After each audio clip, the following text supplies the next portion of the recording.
This chapter really just shows us a number of the different underhanded tricks and tactics and traps that Foxy has on his sexy Foxy ship. One Piece chapter 314, Combat. Just plain silly. Well, hello my brothers and sisters of the Nerd Nation. I, as always, am Jim, here to bring you another review on the awesome and comical and twisted tale of One Piece. Our last chapter, of course, saw us with, the Straw Hats, having won the second round against the Groggy Monsters, taking Chopper back, and then laying out the rules and everything for the third and final event, the combat between Monkey D. Afro, or Afro D. Luffy, or whatever you'd like to call him, and then, of course, Foxy the Silver Fox.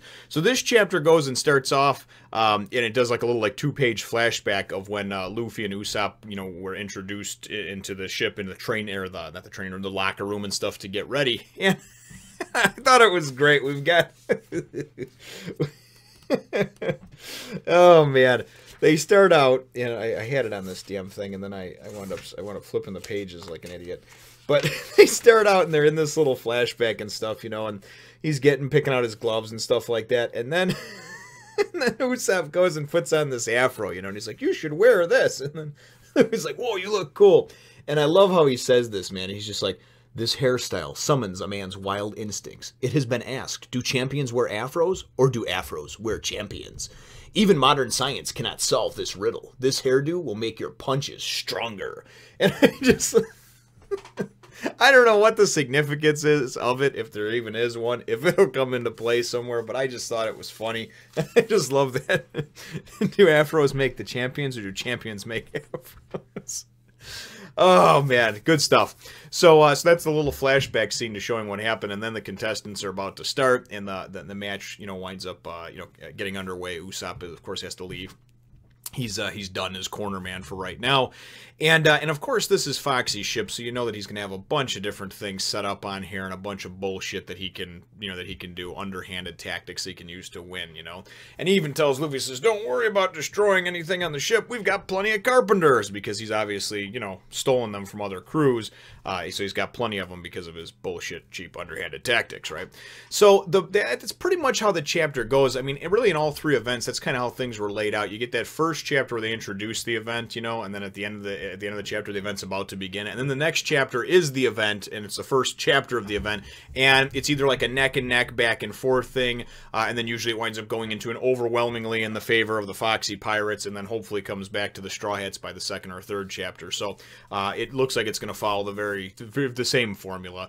We see a number of different things though, because if you remember a few chapters ago, we were introduced to Foxy having obviously the power of the slow beam that he has, where he can slow anything down for about 30 seconds, which actually is a really cool power if you think about it, and he knows how to use it. He knows how to exploit the weaknesses, because as soon as the match starts, they got their boxing gloves on, and Luffy going to come at him with a gum pistol, and he goes and moves out the way, and he slows down the air, or the space right in front of Luffy's punch, so as the punch enters, it's like, and then Luffy can't do anything to get it back for that 30 seconds.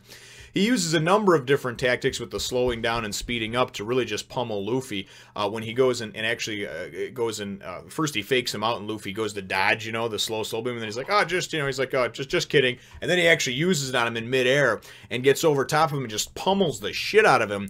And it's funny though, because Luffy's slowed down, the impact and the hits don't actually take effect right away, and they take effect in slow motion, so it's like, and you see his face like contorting different ways. But then the momentum from getting his ass beat around winds up actually carrying him up and over and almost off the ship at one point. He's able to, as he comes out of the slow beam, stretch his arm out, grab on him, pull himself back up. But Foxy uses everything in his arsenal. Obviously things can pierce Luffy, so he winds up firing some arrows at him that Luffy just narrowly dodges. Then he goes and he sees Foxy on the other end of the ship, and Foxy goes and he's actually riding on a cannonball, and Luffy's like, "Oh, cool," and Luffy's still, he's funny, but he's still like dim-witted, It's like he realizes this guy's got the slow beam, and you'd think that he'd look at these things flying through the air slowly and be like, all right, they're all on a timer based on when he hit him and everything. Luffy goes to jump on one of them, and he's like, "Oh yeah, don't step on that one. That one's about to be out of its 30 seconds. And then he's like, "Not that one either." And Luffy winds up kind of getting blown to shit, you know. And then he winds up using this other thing, too. It was like a slow face or whatever, and it actually looks like a bunch of his faces coming at him. And then Luffy's like, are those the collectible pins? He's like, hey, that's not as big. The one I got's not as big as that. And he's complaining. And as it comes out of it or whatever, as it comes out of the slow phase, they're actually bombs, you know. And it winds up hitting him with all of them, you know. So as the match wears on, you know, like I said, pretty standard formula as far as things go. Comical and entertaining, yes. To be taken very serious, not really at this point. You certainly hope that Luffy's going to come out of this one on top. And if Foxy does wind up winning by some miracle, by some way that he cheats, some nonsense, you know, hopefully things will wind up getting called back and they'll call bullshit on it and be like, you know what, enough is enough. You cheated to begin with. So, you know, this guy amassed this huge ship with, you know, maybe hundreds of pirates or whatever by just being an underhanded crook, you know. So it's almost like the government. But anyway, though, that's how the chapter winds up ending off over here, as Luffy getting blown up, you know, or getting hit by a number of these different face bombs and whatnot over here. So, and then, you know, and then you get the announcer, of course, announcing the whole thing. Bingo! Every bomb was a direct hit. Is this an overwhelming victory for our boss? You know, so definitely some very cool, very fun stuff. But like I said, nothing to be taken too seriously. You know, pretty lighthearted, and that's kind of how I'm just treating this, you know, this arc. So, at any rate, though, my chapter question for you is really, what are your thoughts on the Sexy Fox, the ship itself? To me, the design of it's pretty cool. It's obviously a huge ship, and just from what we saw, it looks like there's a number of different really just kind of cool aspects to it. As I understand from a lot of what you've told me in the comments, is that, you know, Oda likes to draw ships a lot, and that's why he put so much detail into the airship, the Arc Maxim from Skypiea, and just some of the other ships, obviously, that we've seen throughout the series. So what are your thoughts, though, on the Sexy Fox, the design of it? Leave your answer in the comments down below. Feel free to hit the thumbs up, the like button if you should think that I deserve it, and subscribe if you haven't done so already. We will look forward. I'm getting a little fingery over there. Actually, it didn't sound good. Just scratch that last few seconds. All right, we'll reset. So, subscribe if you haven't done so already. We look forward to catching all of you in the next Fun Nation.